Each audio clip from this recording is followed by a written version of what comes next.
Hi, everyone. Thank you so much for being here. My topic today is creating tension in narrative writing. And that's what I'm going to do with you guys. I'm going to share my screen. Just let me know if you guys can see it.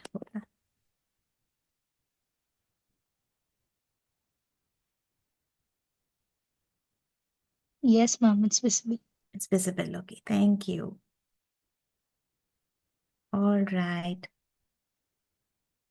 Okay. So I have a warm up activity for all of you. If you guys could use, if you could use your non dominant hand to write the alphabet forwards first and backwards. So if you're usually right-handed, use your left hand to write A to Z and then Z to A. And if you could put a thumbs up for me when you're done, then I'll go ahead and tell you why we are doing this activity. So maybe around 3 or 4 minutes, if you guys could do that.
Just put a thumbs up in the chat when you guys are done, okay?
All right. I guess a lot of you are done right now.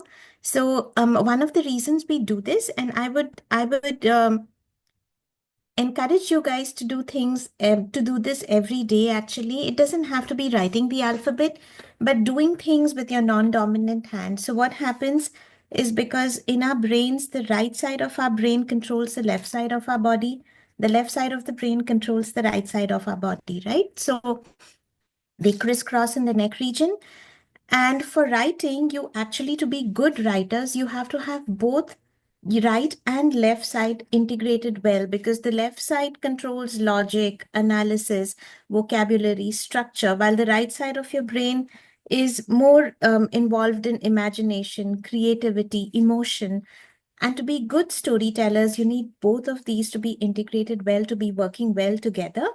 And we normally, because we do so much with our dominant hand, there is so much of our brain that we are not using at all, which is why it really, like neuroscientists often tell that try like brushing with your left hand sometimes, grabbing things with your left hand if you're right-handed, like me, but basically just using both hands to do things, maybe except eating, which I don't think your parents will allow you to. But otherwise, doing things with your non-dominant hand really helps you with creativity. So I would encourage you to do little things every day.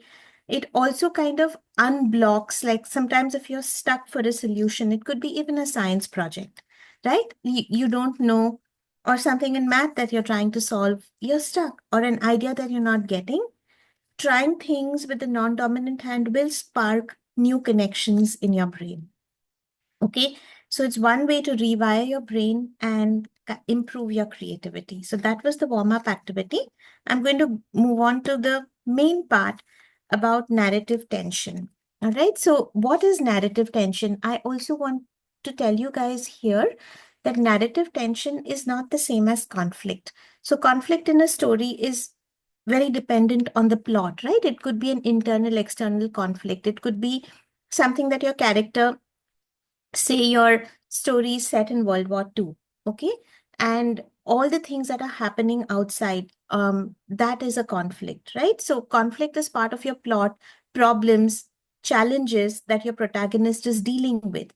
Um, there are different kinds of conflicts, but that is not narrative tension. They're independent of each other. Narrative tension is the style or the way in which you write that causes suspense and uncertainty in the story.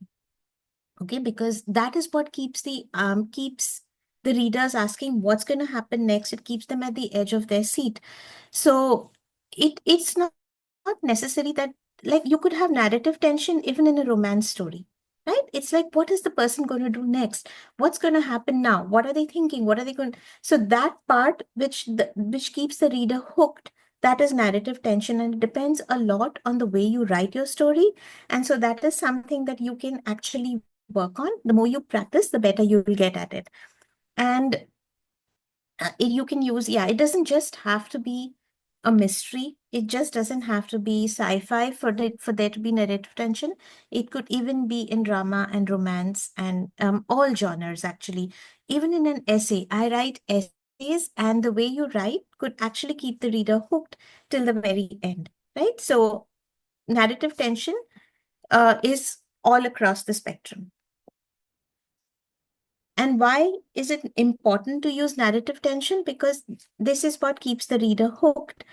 Um, and it also builds connection. So when the reader is hooked, they're emotionally connected to your story, right? And this is what drives the plot forward, because they want to know what's next.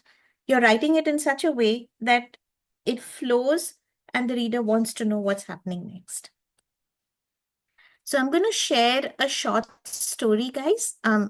Sridhanya, I was hoping one of the kids could read it out aloud for me, but is that is Of that course. Yeah, yeah, yeah, that's okay. okay? So do I have any volunteers? Anyone? It's a very short story, guys. Could I'll do. Thank you, Divya. Thank you. Go ahead. Can I begin, ma'am? Yes, yes. Thank you. You can. Story's title: The Final Bell. Mm-hmm. Everyone said the old storage room behind the auditorium was haunted.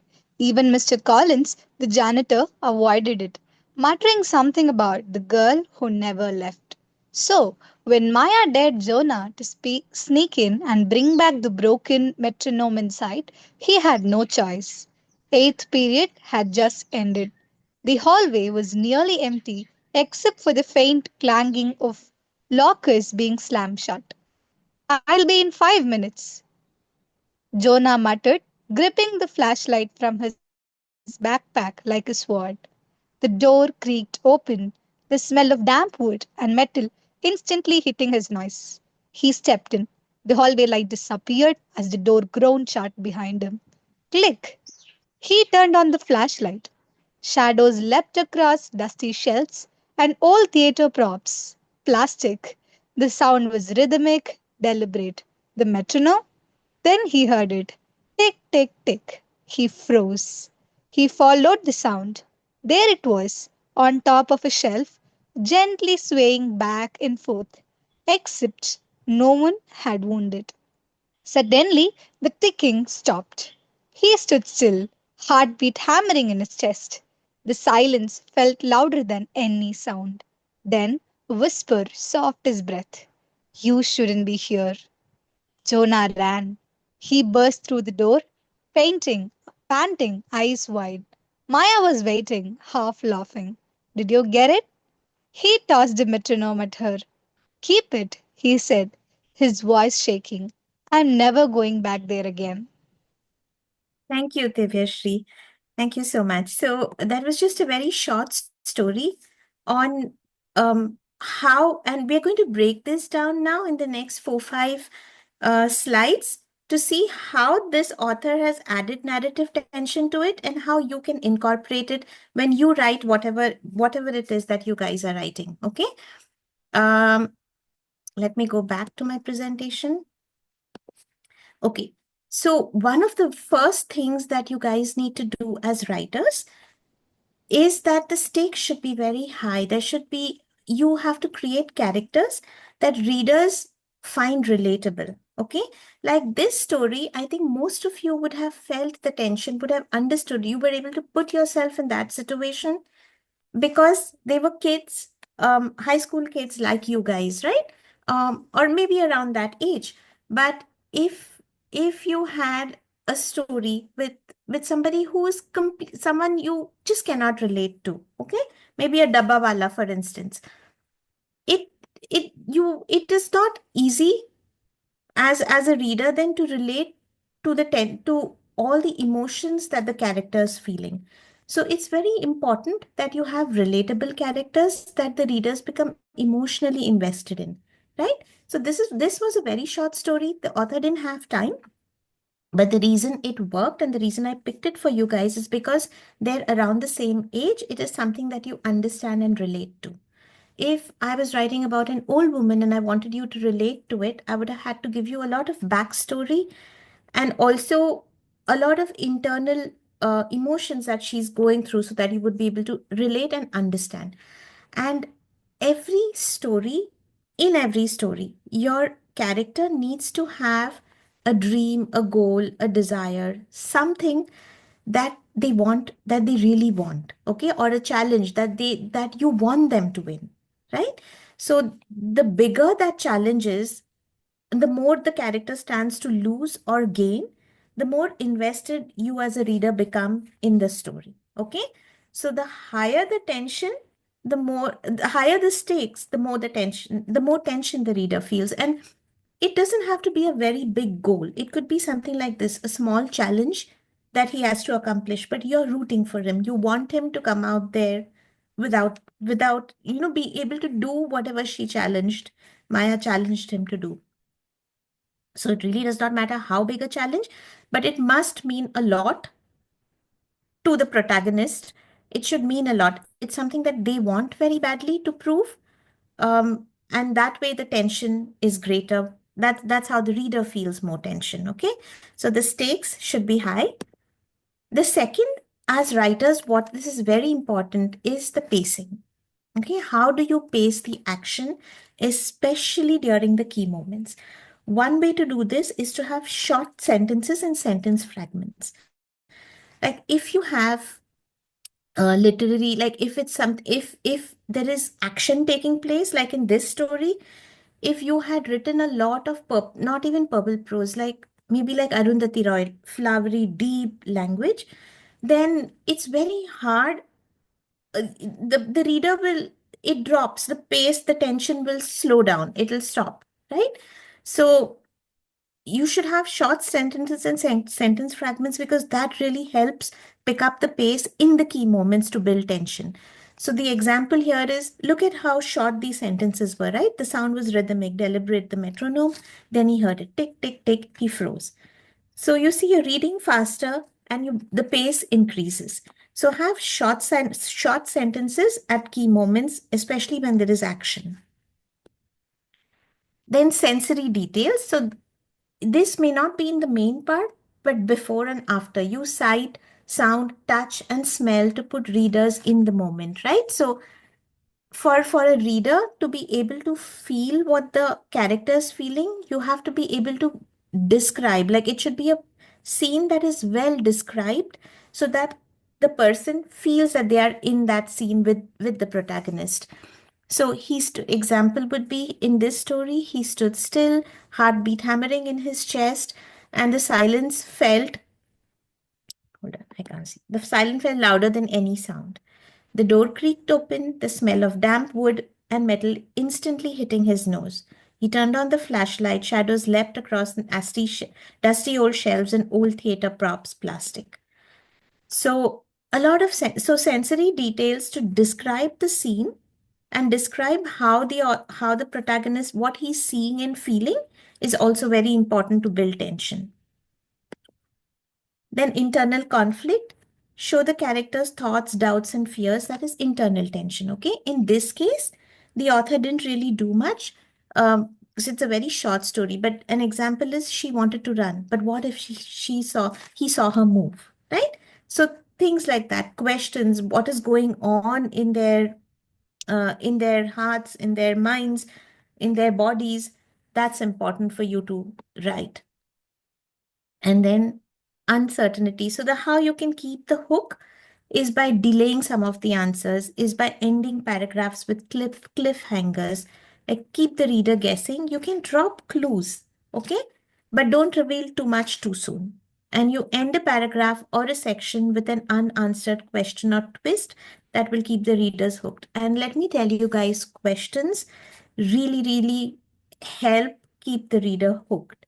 So very often when I teach essay writing, I also tell students, you can start off with questions, because what questions do is, it's our brain, the reader's brain immediately is trying to find out what minute there's a question, our brain is trying to figure out the answer. And just that part helps us to be invested and hooked in the story, because then even you want to know what's happening next. He followed, so the example would be, he followed the sound, there it was on top of the shelf, gently, gently swaying back and forth, except no one had wound it. You see how there's a pause after the except? No one had wound it. So that part also builds tension. And of course, the last one is setting as a tool. So using dark, unfamiliar, eerie setting to enhance suspicion. That was in this case, okay? But in general, setting is a very great way to set the mood of a story, right? Like if something similar had taken place in a sunny meadow with yellow flowers and all, you wouldn't feel it as much. But the fact that it was in an old storage room behind an auditorium, and people had heard that it was haunted and all of that, that built the tension, right?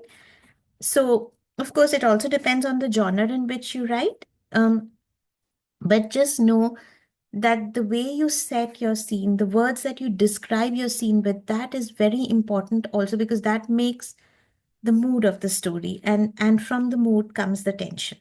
Okay. So here the author has given, like, I picked out two sentences. Everyone said the old storage room behind the auditorium was haunted. Even Mr. Collins, the janitor, avoided it, muttering something about the girl who never left. The hallway was nearly empty, except for this faint hanging of lockers being slammed shut. Okay, so that is a little about building narrative tension and what are the tools you can use and why it is important.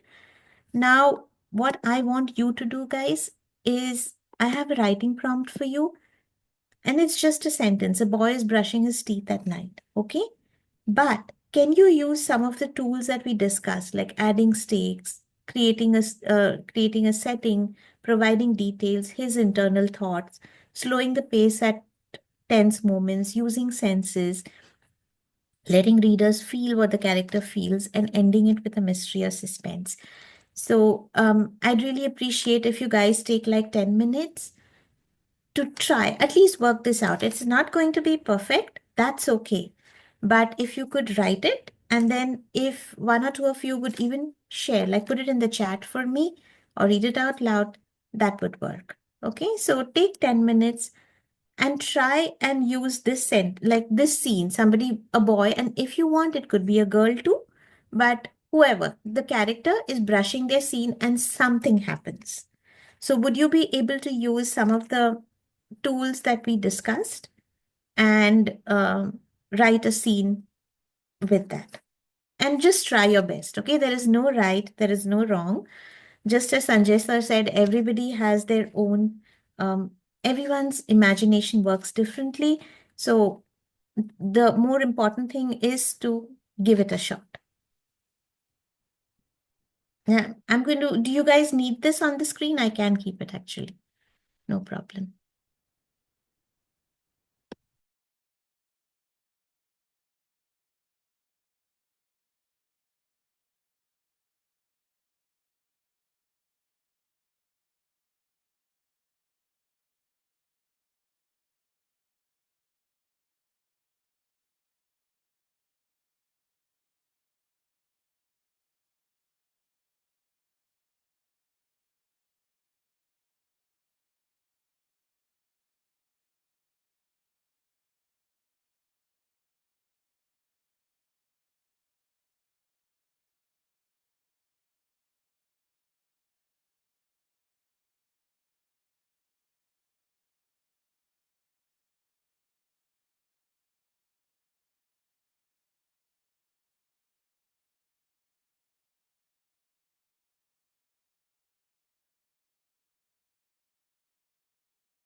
Is it going well, guys? Are you guys doing okay?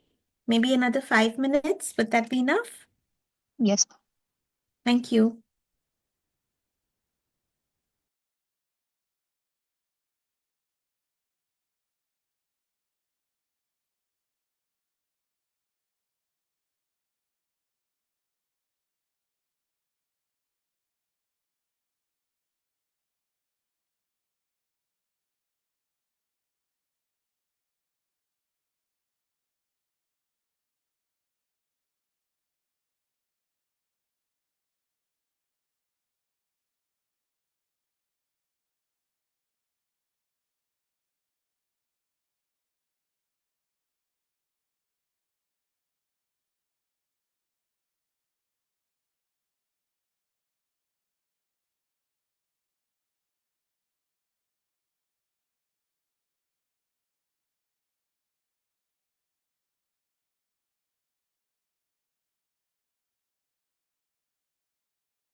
Do you guys need more time or anyone ready to share? You can even put it in the chat or unmute and share.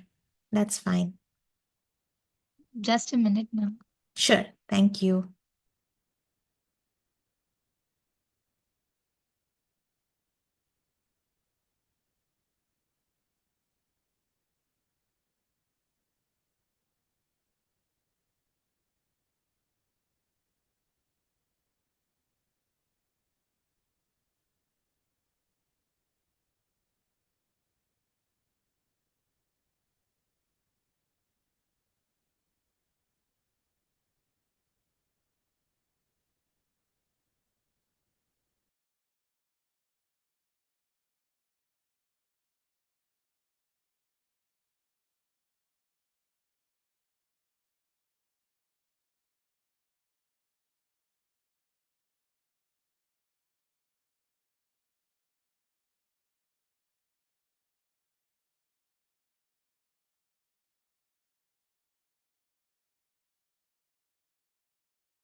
Ma'am, can I share my story? Absolutely, Divya Shree. Absolutely. Thank you so much.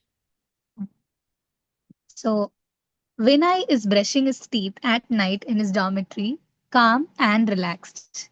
Suddenly, out of nowhere, he hears a knock at the door. Tick, tick, tick, tick.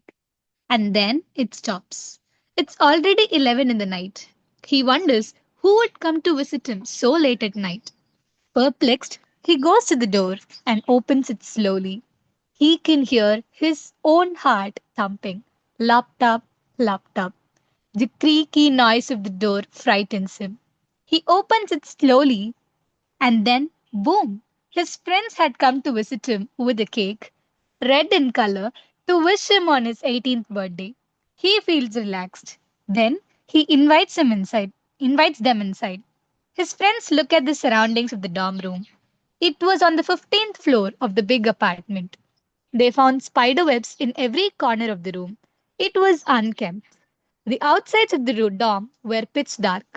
Vinay goes to the kitchen to bring them some fruit juice, and then the lights go off. Vinay thinks that his friends were trying to pull a prank on him. He casually continues to make fruit juice. Then he goes to the hall only to find it empty. He is tensed. He yells, "Guys, enough of all these pranks." Then he goes to the window as he can see a silhouette in front of him. He calls out, "Guys, where are you?" This time his voice cracks, not the same as before. He slowly approaches the silhouette before it stood on top of the window and fell to the ground from it, from the 15th floor. He was shocked. He feels haunted. Suddenly, his friends appear and starts bullying him, laughing at him, mocking, and then they disappear. All his insecurities come around him to haunt him. Then he realizes that whatever he sees is nothing but the manifestation of his own fears. Now he takes that courageous step to let go of all his insecurities and be strong and brave. With that note, the lights come again, and he is there on his bed, waking up at 12 on his 18th birthday. Here is Vinay, ready to kick off his 18th birthday with courage and confidence. Yes, ma'am, that is it. Excellent. Excellent. Very, very nice. And I could also feel Vinay's tension.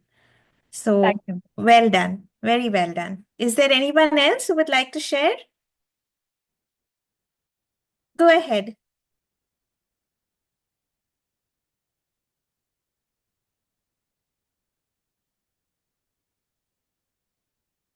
Or anyone would want to put it in the chat?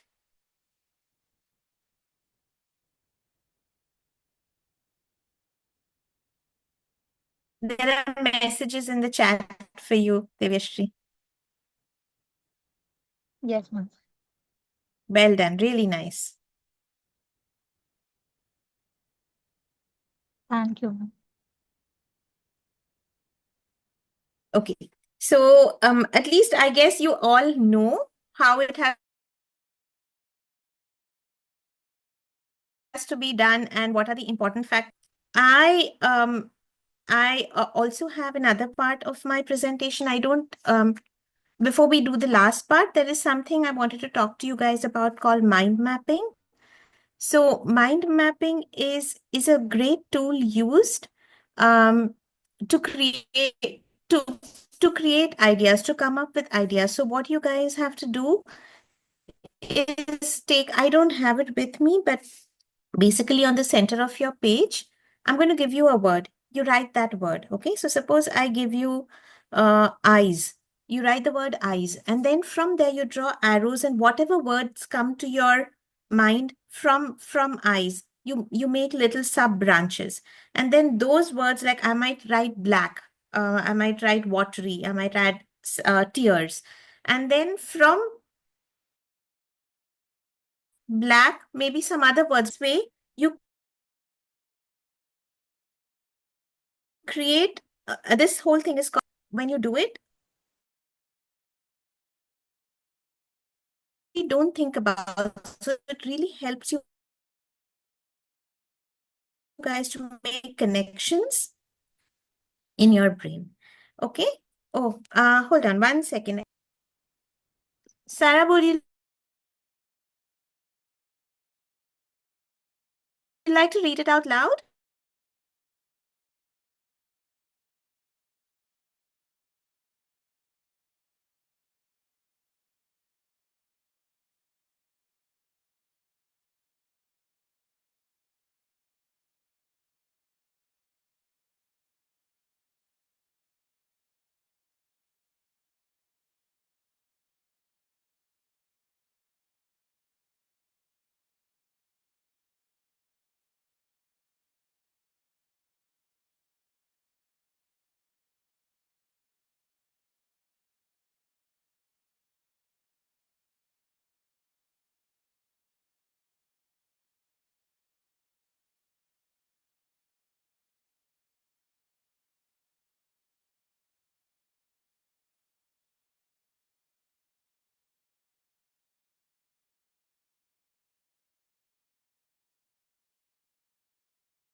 Pan 5.